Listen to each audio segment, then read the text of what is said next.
Another day and another deranged wackadoodle that Donald Trump has endorsed for office. This time it's Pastor Mark Burns, who's running for a House seat in South Carolina. But who is he? What does he believe? Well, another notable South Carolinian is Lindsey Graham, who actually held the seat that this guy's now running for. What does he think about him? Take a look at this. I want to start holding people accountable for treason to the Constitution. I am going to push to reenact HUAC.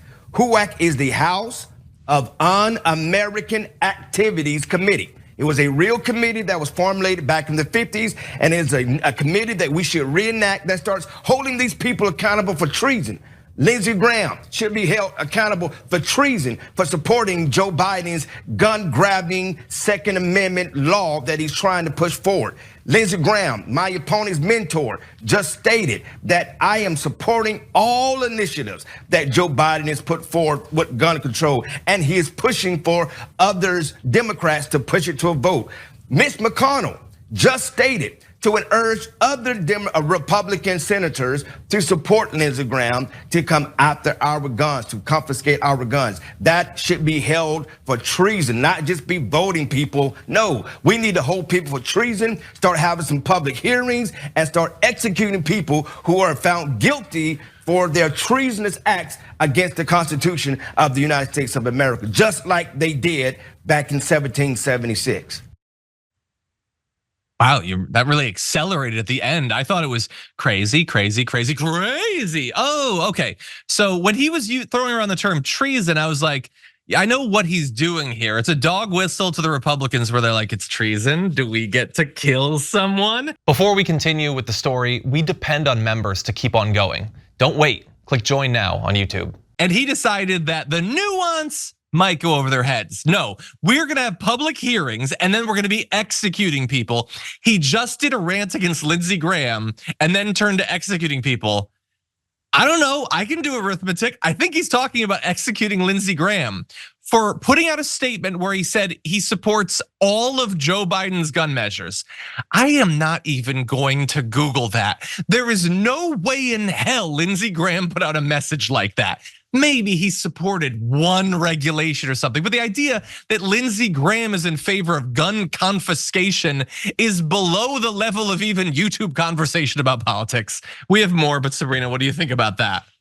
Clearly, facts truly don't matter to this person. He just says words, buzzwords, like you said earlier, as a dog whistle. Admittedly, I didn't know a lot about this man before this morning. And so I did some Googling, I did some research. And he was saying that he wants to introduce God back into the classroom. And he's like, we're failing by teaching evolution because evolution is based in science and that's the devil.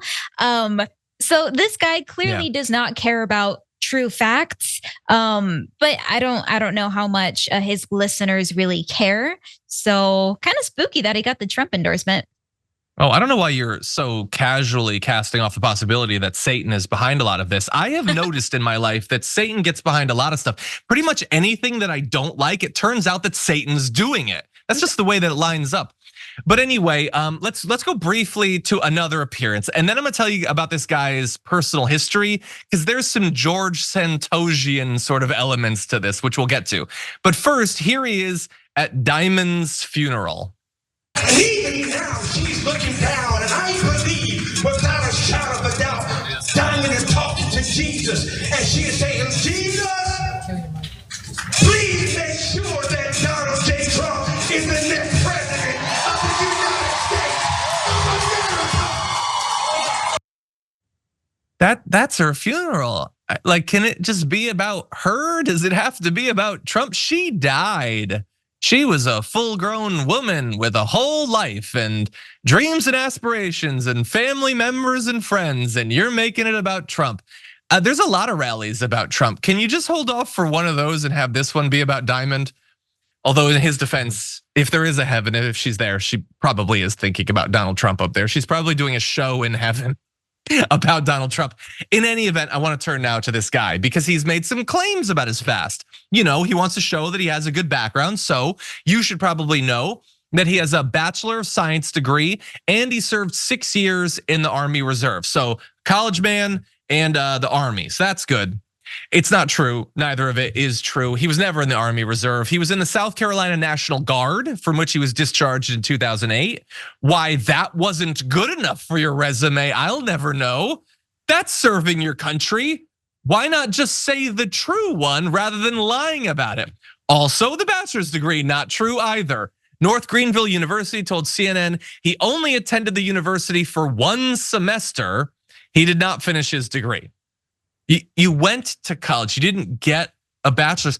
Honestly, at this point, if you're just going to invent your educational history whole cloth, why not get the master's? Why not get the doctorate? I think you earned it with your lies. But anyway, all of it was made up. It wasn't actually true. But as we'll close, you'll see Donald Trump is truthing about him. And weirdly, Donald Trump doesn't mention the fact that he's calling for the public execution of sitting US senators. He doesn't mention that he lied about his education or that he stole valor by lying about serving in the Army Reserve. Weirdly, he doesn't mention any of that stuff. Strange.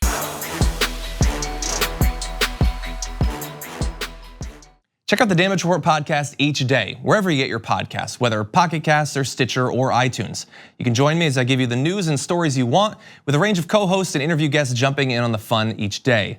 Again, that's the Damage Report, wherever you get your podcasts. And if you get them at iTunes, don't forget to rate and review. Sometimes I'll read them live on the show.